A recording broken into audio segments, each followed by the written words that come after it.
கல்யாணத்துல யூஸ் பண்ற ட்ரோனை வச்சு அமெரிக்கா ரஷ்யா போன்ற மிலிட்டரி சூப்பர் பவரான கண்ட்ரிகளை தெரிச்சு ஓட வரலாம். என்னன்னு தெளிவா சொல்றேன், வீடியோ ஸ்கிப் பண்ணாம கடைசி வரைக்கும் பாருங்க. 2022ல ரஷ்யாவுக்கும் உக்ரைனுக்கும் வார் ஸ்டார்ட் ஆச்சு. ஃபர்ஸ்ட் வார் ஸ்டார்ட் ஆன டைம்ல என்ன சொன்னாங்கன்னா, ரஷ்யா வந்து உக்ரைனை டக்குன்னு சீக்கிரமா அடிச்சு தூக்கிடும்னு சொன்னாங்க. ஆனா ஃபர்ஸ்ட் 2 வருஷம் பாத்தீங்கன்னா 2024 வரைக்கும் ரஷ்யாவுக்கு ஒரு அப்பர் ஹேண்ட் இருந்தது. அதாவது ரஷ்யா வந்து ரொம்ப அஃபென்சிவா உக்ரைனை அட்டாக் பண்ணிக்கிட்டே இருந்தது. அதுக்கப்புறம் 2024க்கு அப்புறம் தான் ஒரு டேர்னிங் பாயிண்ட்னே சொல்லலாம். உக்ரைன் வந்து அவங்களோட இனோவேஷன் அண்ட் அடாப்டேஷன், அந்த டைமுக்கு ஏற்ற மாதிரி சிந்திக்கிறது மாதிரியான விஷயங்கள்லாம் மாத்தி அவங்க என்ன பண்ணாங்கன்னா, கமர்ஷியல் ட்ரோன்ஸை மொத்தமா மிலிட்டரி பர்பஸா மாத்தி மாடிஃபை பண்ணி திருப்பி ரஷ்யாவை அட்டாக் பண்ண ஆரம்பிச்சாங்க. ஃபர்ஸ்ட் பாத்தீங்கன்னா காஸ்ட் சிமெண்ட்ரின்னு சொல்லுவாங்க. அதாவது நம்ம இந்த மாதிரி வந்து கமர்ஷியல் ட்ரோனை மிலிட்டரி பர்பஸுக்கு வந்து மாடிஃபை பண்ணி யூஸ் பண்றதுனால ஒரு ட்ரோனை கிட்டத்தட்ட பாத்தீங்கன்னா ஒரு 50,000ல இருந்து 1,00,000க்குள்ள ஃபுல்லி ஆபரேஷனல் மிலிட்டரி ட்ரோனா மாத்த முடியும்.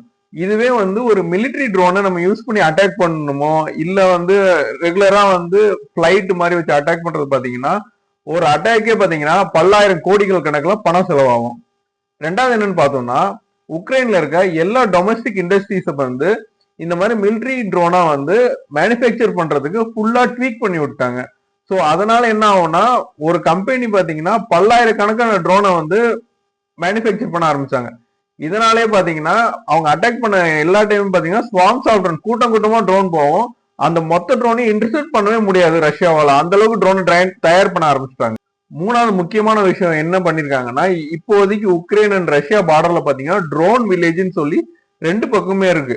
சோ இந்த உக்ரைன் இவங்க 2 பேருமே என்ன பண்ணுவாங்கன்னா, 2 பக்கமும் ட்ரோன்ல வந்து கேமரா கட்டி அந்த டெரைன் எப்படி இருக்கு, எத்தனை பேர் இருக்காங்க, ஆள் இருக்காங்களா எல்லாம் சர்ச் பண்ணுவாங்க. அதுக்கப்புறம் தான் அஃபென்சிவ் ஸ்ட்ரைக் எல்லாம் பண்ண ஆரம்பிக்குது. இதுல வந்து ஜாம் பண்ணிடுவாங்க சில ட்ரோன்ஸ். அந்த ஜாம் பண்ணாம இருக்கணும்னு சொல்லிட்டு உக்ரைன் வந்து ஆப்டிக்கல் ஃபைபர் கேபிள இந்த ட்ரோனோட சேர்த்து கனெக்ட் பண்ணி அனுப்ப ஆரம்பிச்சிட்டாங்க. ஸோ இந்த ஃபைபர் கேபிள் போறனால ரஷ்யாவால அந்த ட்ரோனோட சிக்னல் ஜாம் பண்ணவே முடியாது. நாலாவது பாத்தீங்கன்னா, இவ்வளவு விலை கம்மியான ட்ரோனை வச்சு ரொம்ப காஸ்ட்லியான டார்கெட்டை ஈஸியா பிரிசிஷன் ஸ்ட்ரைக் பண்ணி தூக்கிடுவாங்க.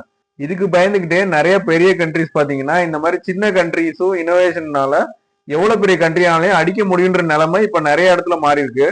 உதாரணத்துக்கு பாத்தீங்கன்னா ஈரானும் பாத்தீங்கன்னா யூஎஸ் நெருக்க கொடுத்ததுக்கு முக்கியமான காரணம் ஈரான் கிட்ட இருந்த ட்ரோன் டெக்னாலஜின்னு சொல்லலாம். இதனாலதான் உக்ரைனை ரஷ்யாவால இன்ன வரைக்கும் வீழ்த்த முடியல.